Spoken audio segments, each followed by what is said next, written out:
son los que están dentro de los ingredientes. Por ejemplo, cuánta agua tiene, cuánta proteína, cuánto hidrato de carbono, cuánta grasa, cuánta fibra y cuánta ceniza. Esos son todos los componentes, y la suma de todos estos componentes me tiene que dar el 100%, ¿no? Cada uno aporta con su porcentaje. Cada ingrediente va a aportar con un porcentaje distinto en componentes a un alimento. Y la suma de todos, haciendo como un balance pesado, por ejemplo, si no es lo mismo la cantidad de proteína, es la que está haciendo ruido.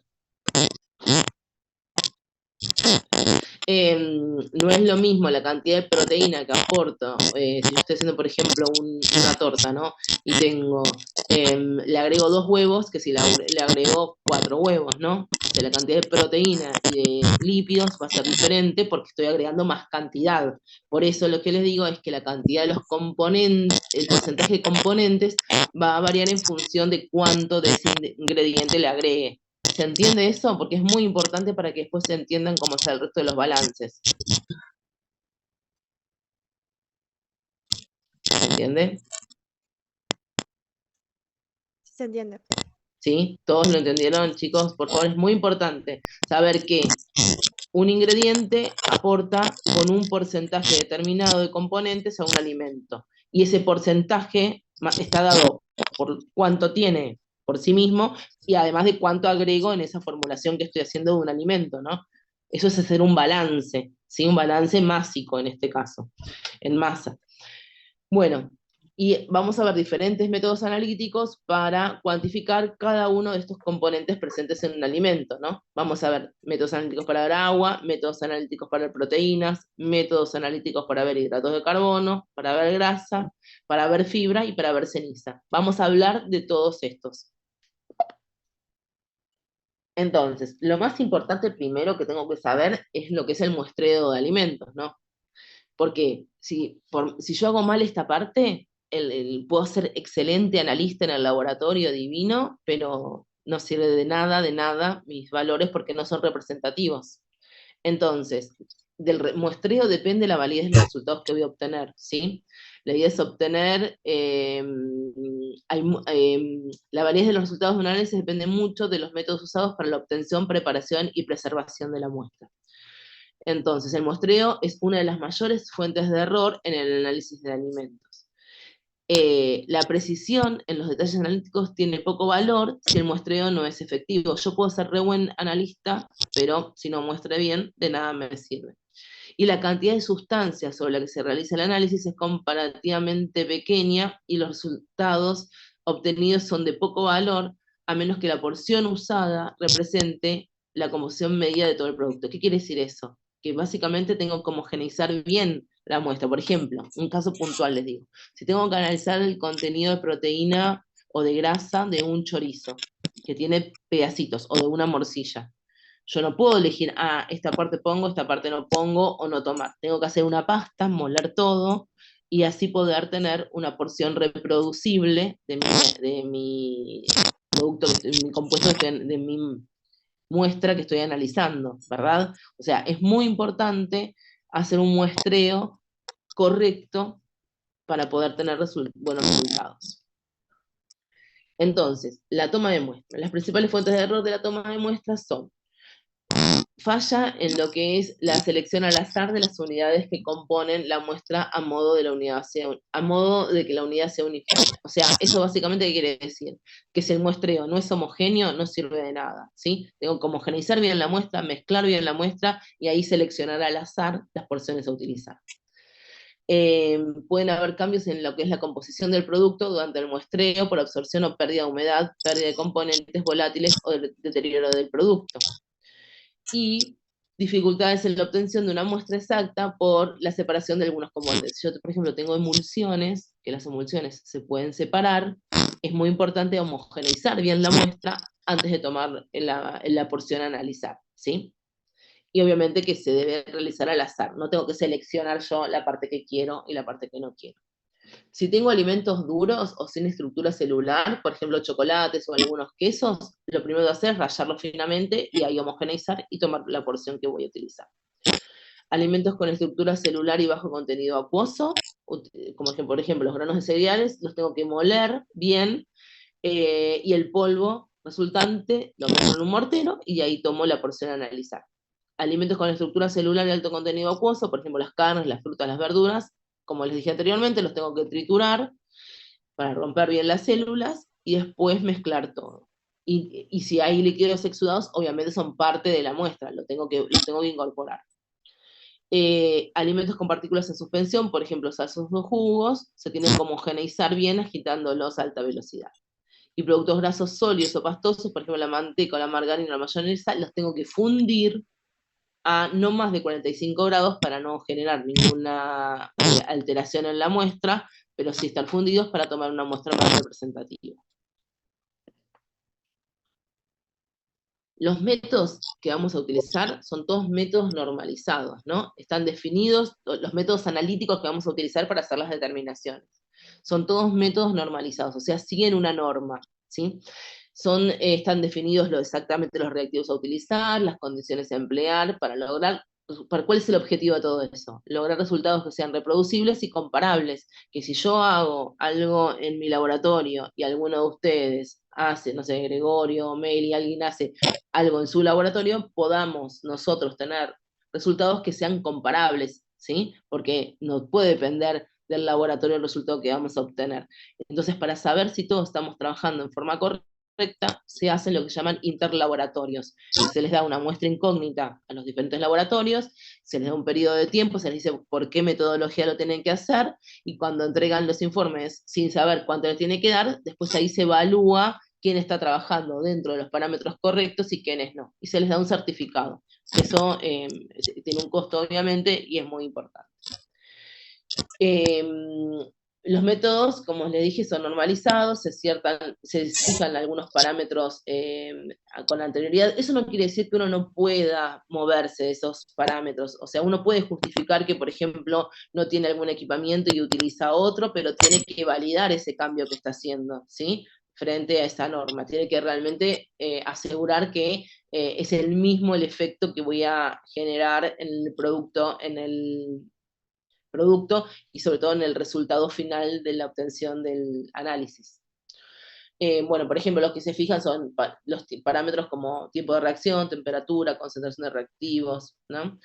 Deben respetarse estrictamente para obtener resultados reproducibles. Y si se cambia alguno de esos, como les dije anteriormente, tengo que validar ese cambio. Los métodos más utilizados y que van a ver que están muy citados en lo que es la normativa del Código Alimentario Argentino son la OAC, y hay otras normas que son la ASTM, las ISO y las normas IRA, ¿sí? Hay un montón de normas.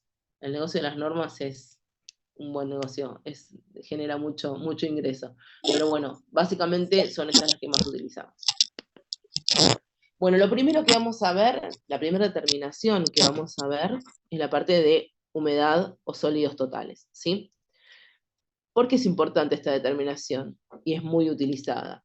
Básicamente porque me da idea de estar relacionado con diferentes factores, ¿no? Todo lo que es la susceptibilidad al deterioro, el gusto, la estructura, la apariencia, y me sirve para detectar adulteraciones también. Eso es muy importante. Por ejemplo, cuando vayamos a ver el caso específico de la leche, es uno de los parámetros que vamos a determinar para ver adulteraciones. Muchas veces, parece una pavada, ¿no? Pero muchas veces es difícil determinar el contenido exacto, repetible y reproducible para obtener resultados comparables de estas determinaciones. Eso tiene que ver con que muchas veces la matriz nos no lo permite, ¿sí? Y vamos a ver algunos métodos, igual estos están en el apunte, yo voy a hablar en detalle con el que nosotros más que nada vamos a trabajar. En el apunte que yo les dejé en el campus, están todos estos métodos también, ¿no?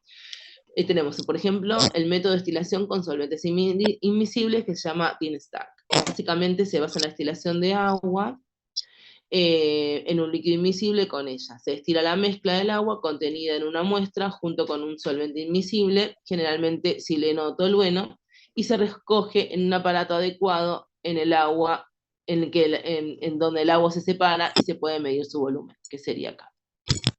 O sea, se destila, tenemos la destilación, y después se recoge el agua acá, y acá se mide el contenido. ¿Cuál es la ventaja de este método? Fíjense que el equipamiento es muy sencillo, es todo equipamiento material de vidrio, básicamente. Es económico y la determinación es más rápida que los que serían los métodos de secado en estufa, ¿sí? Pero, ¿cuál es la desventaja? Que son métodos que tienen una precisión relativamente baja debido a varios factores. Por ejemplo, hay dificultades para la lectura. Muchas veces, por la tensión superficial que tiene la gota de agua, es difícil leer bien en el meñisco el contenido de agua. Hay dificultades, bueno, lo que le digo, la adherencia de las gotas en las paredes del tubo de vidrio que no bajan fácilmente, entonces podemos perder parte del agua para la lectura. Básicamente, ¿dónde se usa? Alimentos con alto contenido de fructosa, que carameliza muy fácilmente, por eso no podemos usar estufa, y para compuestos volátiles, que obviamente tampoco podemos calentar porque si son volátiles se van, y cuando tengo el resultado del peso final, voy a pensar que se me fue agua, y en realidad lo que se fue en vez de agua son estos compuestos volátiles. Entonces no puedo utilizar secado por estufa.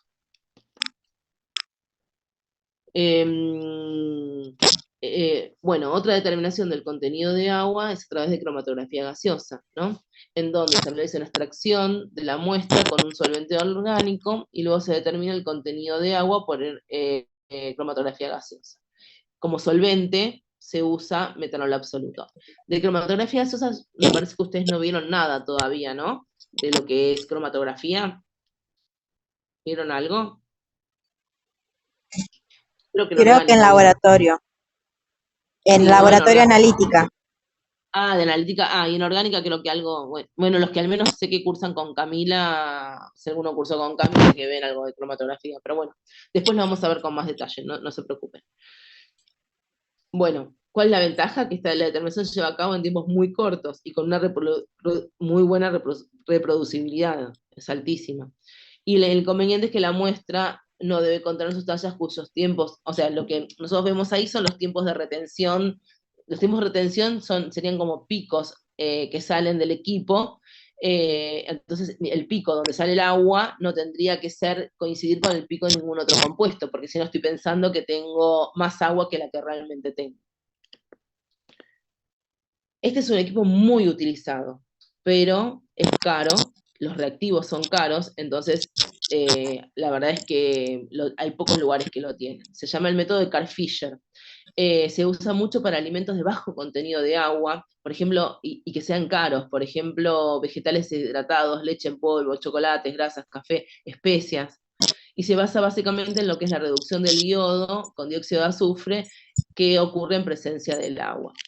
Este equipito lo que tiene es que los reactivos, el metanol que usa, el metanol tiene que ser absoluto. Absoluto quiere decir que no tiene que tener nada de agua. Entonces, si yo lo uso, tengo que tener muchas muestras y hacer todas las determinaciones en el mismo momento, porque ya no puedo guardar, menos en Buenos Aires con la humedad que hay, no puedo guardar el reactivo porque se descompone y no me sirve para la próxima medición. Por eso es muy bueno la determinación, pero es cara. Y después hay otros métodos, como el método acuoso por medición de propiedades eléctricas, que la ventaja que tiene es muy rápido, pero bueno, los instrumentos se ven afectados por la distribución del agua en el alimento y el tamaño de partícula y el grado de compactación de las mismas. Hay métodos por conductividad eléctrica, métodos por propiedades dieléctricas, todos estos están en el apunte que yo les doy, no voy a perder tiempo en detallar esto, porque están en el apunte, cuando lo lean están ahí. También por propiedades eléctricas, y el de resonancia magnética nuclear, básicamente es una técnica que se estudia, es muy útil y se usa más que nada para ver la cantidad, la relación que hay entre lo que es el agua en los productos sólidos, ¿sí?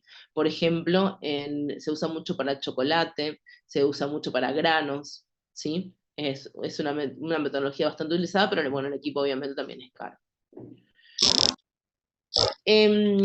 Bueno, otra determinación que es una de las que nosotros vamos a ver, sobre todo para leches, es la determinación de extracto seco. Básicamente es la determinación de agua pero indirectamente, o sea, lo que vamos a ver es lo que nos queda, el residuo que nos queda después de evaporar toda el agua.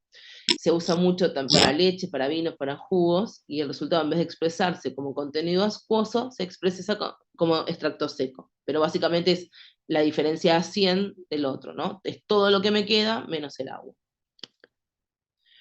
Por refractometría, este método lo vamos a utilizar también, lo vamos a utilizar básicamente para los hidratos de carbono, y se usa mucho para productos como jugos, miel, bebidas azucaradas, todos productos con alto contenido de azúcares, que no los podemos secar directamente en lo que sería una estufa convencional, porque por el alto contenido de azúcares que tiene, carameliza. Entonces, otra metodología que se usa para conocer el contenido de agua es la refractometría.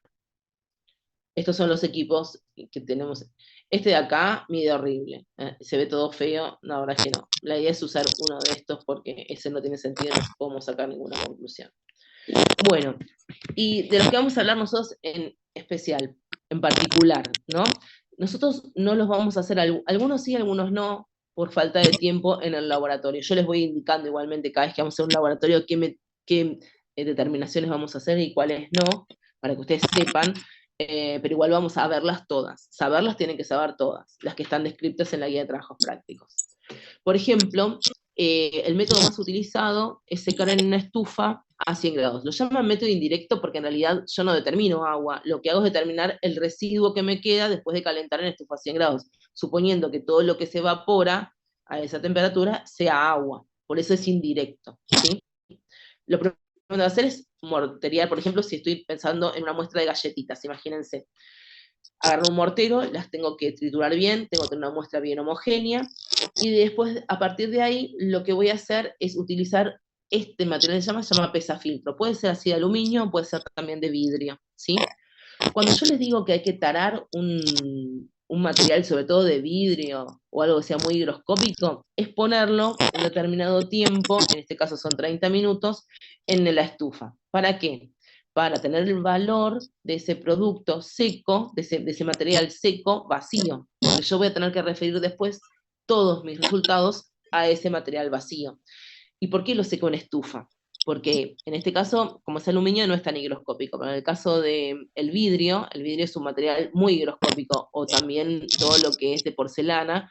Entonces, si yo lo lavé anteriormente, que obviamente está lavado, está saturado en agua. Tengo que eliminar toda ese agua que está absorbida sobre el material. Entonces lo tengo que secar bien, lo tengo que dejar enfriar, no sé, 10, 15 minutos antes de pesarlo, y lo peso, y registro ese valor del material vacío, ¿sí? Eso es tarar el material.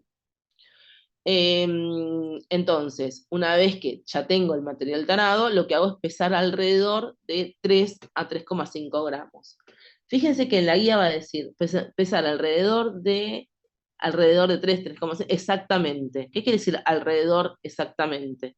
Quiere decir que tiene que ser entre 3 y 3,5, pero exactamente es porque tengo que tener todos los decimales que la balanza analítica me va a dar para poder después hacer las cuentas, referirlo a la masa original, ¿sí? A eso se refiere, pesar alrededor exactamente, entre 3 y 3,5, pero con el valor exacto de esa muestra. Perdón, algo más. Lo que vamos a hacer acá entonces es poner la muestra. Una vez que ponemos la muestra en el pesafiltro, lo llevamos a la estufa, lo dejamos más o menos una hora, lo sacamos, lo ponemos en un desecador que tiene sílica para que se enfríe. No puedo pesar nada que esté caliente, porque si no fluctúa el valor en la balanza. Tengo que esperar que esté a temperatura ambiente, lo peso, registro el dato. Vuelvo a poner este pesafiltro en la estufa, espero otra media hora en este caso, lo saco, dejo enfriar y vuelvo a registrar el dato. Y vuelvo a calcular el contenido de humedad. Entonces ahí me fijo si llegué a un valor constante del peso, en realidad no del peso, sino del porcentaje de humedad, que es lo que yo quiero determinar. Pero ¿qué sería un valor constante de humedad? Tengo que fijarme qué es lo que el Código Alimentario Argentino me pide, con cuántos decimales me lo pide el Código Alimentario Argentino, para después yo referirlo al valor que obtuve, ¿sí? Bueno, no se mareen que lo vamos a ver en problemas esto, pero básicamente esa es la metodología. También hay método, este sería el método de secado en estufa, se lo cuento paso a paso.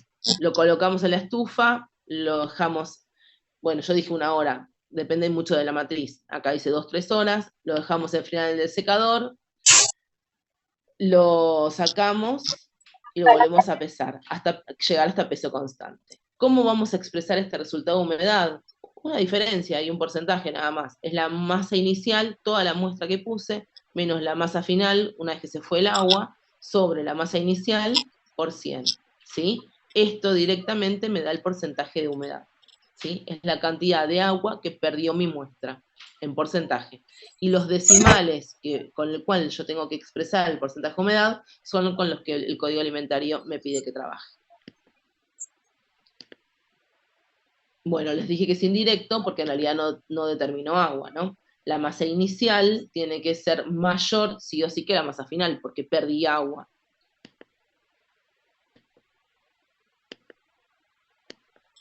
Bueno, ¿para qué productos utilizamos esta metodología? Para productos con, fíjense que ahora, en realidad, antes decía que estamos trabajando en una estufa a 100 grados, no hablaba nada de vacío. Esto es para cualquier alimento que soporte esa temperatura, que no tenga compuestos que sean lábiles hasta 100 grados.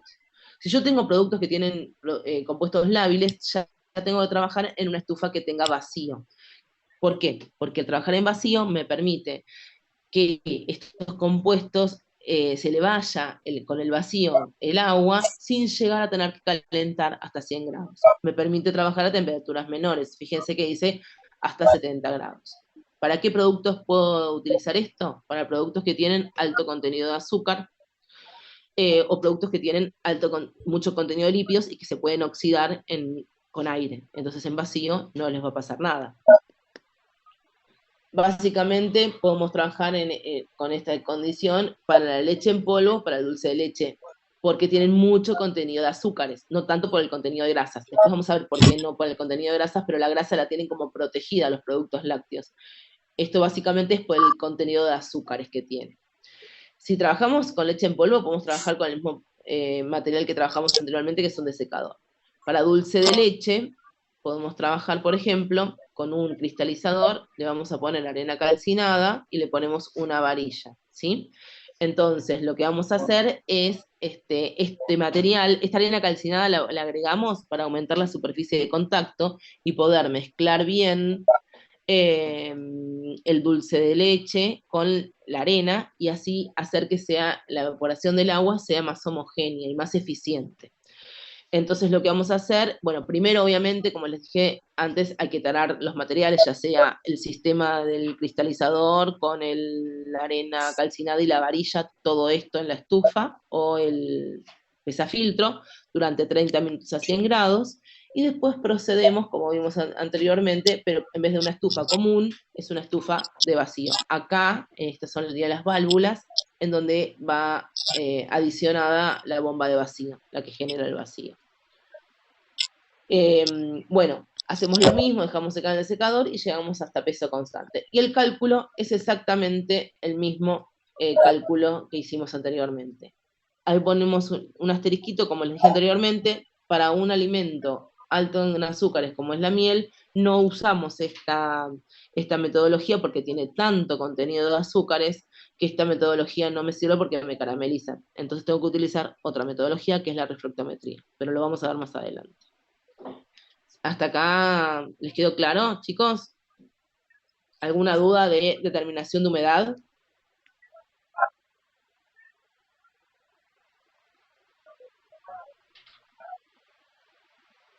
No, ninguno. ¿No? Bueno. Seguimos adelante entonces. Seguimos con cenizas, ¿sí? ¿Qué son las cenizas? Es todo el residuo orgánico que queda después de incinerar toda la materia orgánica a 500, 550 grados centígrados. O sea, hacemos bolsa toda la materia orgánica y el residuo que nos queda después es el contenido de cenizas.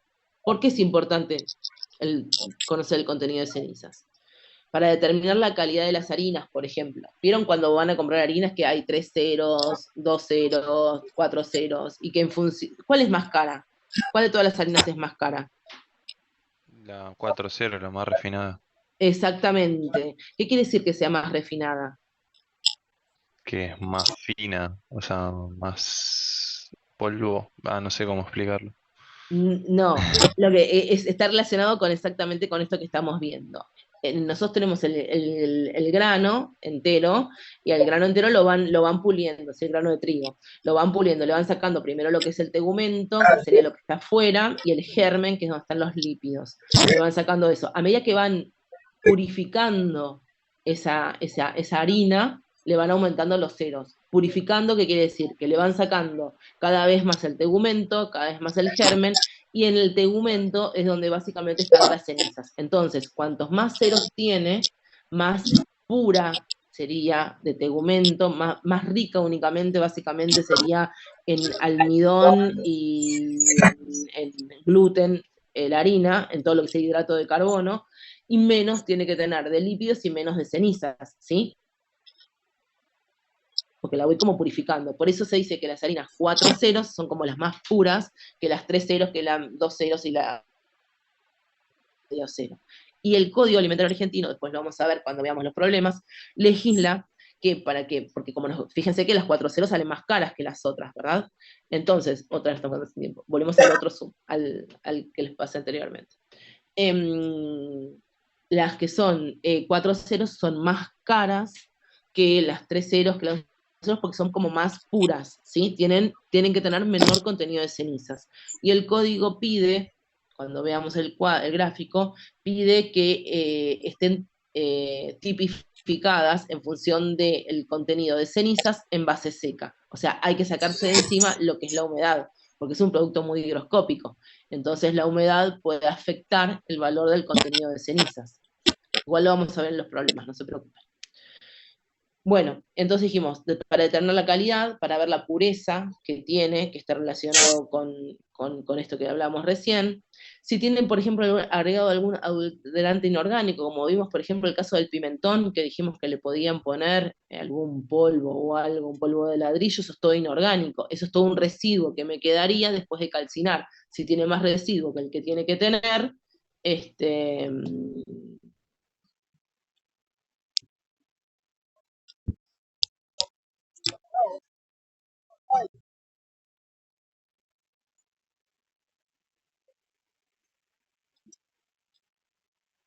y ahí si tiene más residuo que está sin orgánico, para el caso de la leche, la leche si está fermentada, se vuelve ácida. Para neutralizar esa acidez, se la puede adulterar agregando bicarbonato para neutralizar esos grupos ácidos, ¿sí?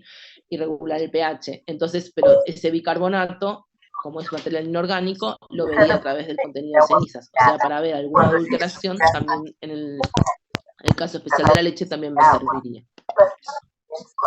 Entonces, la determinación de cenizas totales por mineralización húmeda generalmente se aplica previo al análisis de distintos minerales individualmente por otras técnicas. No es la metodología más utilizada, donde lo que hace es mineralizar básicamente todos los minerales, bueno, sí, valga la redundancia, mineralizar los minerales, le agregan ácido nítrico, ácido sulfúrico, y después se pone todo se lo seca y se cuantifica cuánto hay de esos minerales, ¿no? Otra forma que se puede hacer también es utilizando un horno microondas, eh, para hacer mineralización húmeda, y la idea es que no tengo que someter la muestra a tan altas temperaturas como 500, 550 grados, sino que puedo someterla a menos temperaturas. Pero esto también está todo en el apunte que les dejo como adicional. También hay métodos espectroscópicos como plasma, como rayos X. La ventaja es que tienen bajos límites de detección y alta precisión y versatilidad en las aplicaciones. Pero bueno, son métodos mucho más caros, ¿sí? Que el tradicional que vamos a ver ahora con una mufla. Se puede aplicar, por ejemplo, para el control de aceites hidrogenados, la evaluación de la contaminación proveniente de vasijas o utensilios, determinación de minerales en vegetales a través de los suelos, el contenido de mercurio en pescados, para todo eso también se puede utilizar. Y otros métodos serían, por ejemplo, electrodos específicos, ¿sí? Serían métodos electroanalíticos, que estos métodos nos permiten medir directamente la concentración de un determinado mineral. Hay específicos para sodio, para calcio, son miden como pHímetros, pero en vez de medir protones, miden el ion calcio, el ion sodio, ¿sí? Son muy específicos, y es para medir, por eso se llaman ion selectivo, ¿sí? Eh, Son muy sensibles y muy específicos, pero la macana, o sea, la desventaja que tienen es que requieren mineralización previa por técnicas húmedas o secas, ¿sí? Bueno, y el método tradicional que vamos a ver nosotros, no lo vamos a hacer porque no tenemos mufla en el laboratorio de la universidad, pero igual, y aparte es un método largo, y nosotros no tenemos varios días para hacer cada determinación, por eso se los cuento, pero no lo vamos a hacer. Es obviamente primero homogeneizar, si hacemos de vuelta en galletitas, homogeneizamos la muestra, taramos la cápsula, pero en este caso como es muy higroscópica, más tiempo lleva la mufla, 3-4 horas, la sacamos, la pesamos y obtenemos el valor. Entonces, ¿cómo hacemos esto? Tenemos la muestra en la cápsula, fíjense que se va cambiando de color. Primero tenemos un mechero, tenemos una tela metálica y un triángulo abajo de eso. Después sacamos la tela metálica y cuando deja de salir humo, ahí es que podemos sacar esa tela. Fíjense que se puede prender fuego. Si se prende fuego no pasa nada, pero se apaga directamente sacando el oxígeno. Una vez que ya deja de salir humo y está todo calcinado, lo llevamos a la mufla. Y una vez que está en la mufla durante básicamente 4 horas, 5 horas, lo que hacemos después es llevar la muestra hasta peso constante, ¿sí? Y expresamos directamente, hay una parte de ahí que no se ve, bueno, no importa. A ver si podemos ver el videito antes de que se corte. Ahí está. Fíjense que esa es la mufla, ahí está poniendo las muestras adentro de la mufla. La mufla, tengan en cuenta que levanta arriba de 500 grados, ¿sí? O sea, es mucha, mucha temperatura, ¿sí? Después la saca, básicamente hay que tener mucho cuidado. Esto para mí no está prendido porque no se hace con esos guantes, porque imagínense que con 500 grados, con guantes de látex, se me pegan a la piel. Se usan unos guantes llamados de Kevlar, que son aislantes del calor. Ese es el desecador, ahí se deja la muestra tiene que enfriarse, y una vez que la muestra se enfría, recién ahí la puedo pesar, ¿sí? Bueno. Y acá lo que está haciendo es pesar la muestra. Fíjense. Bueno, nos quedan 3 minutos, estamos bien. Saca, pesa la muestra, esa es una balanza analítica, fíjense que esa es una analítica pero no muy buena, tiene 3 decimales nada más, por lo que estamos viendo. Ahí tienen los crisoles vacíos, ¿sí? No tienen las muestras, eso es lo que sería la parte de tarar el material, donde voy a poner después la muestra. En este caso hay pesarina.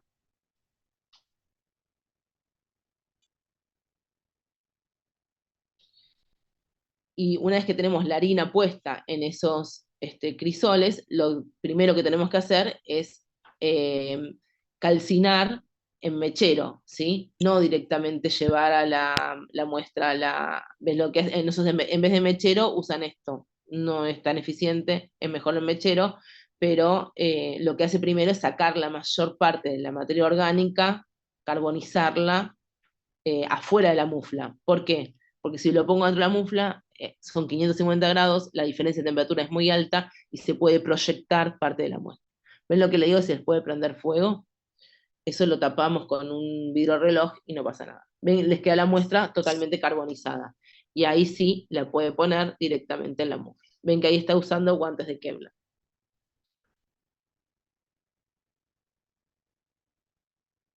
Lo saca, lo pone en el cristalizador, en el desecador, perdón, espera que se enfría,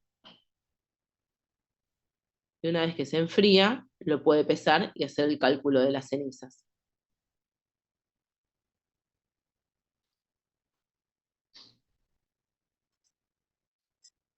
ahí ya va a hacer el cálculo. O sea, ya con eso tiene cuánto pesa el material vacío y cuánto pesa el material con las cenizas.